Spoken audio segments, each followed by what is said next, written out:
رزق اللہ کے ذمہ ہے۔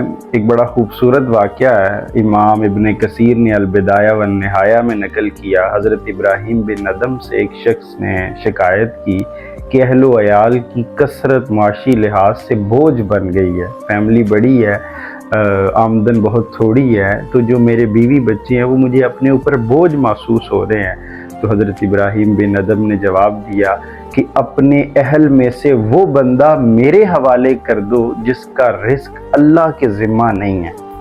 تو آپ کا جواب سن کے وہ شخص خاموش ہو گیا، یعنی آپ نے اسے یہ سمجھایا کہ رزق کا ذمہ اللہ کی ذات نے اپنے ذمہ لیا ہے، تو ہمیں صرف اپنی بساط کے مطابق کوشش کرنی ہے۔ ایسا نہیں ہے کہ ہم اپنے بیوی بچوں کو، اپنے گھر والوں کو ہی معاشی غربت کے خوف سے اپنے اوپر بوجھ محسوس کرنا شروع کر لیں۔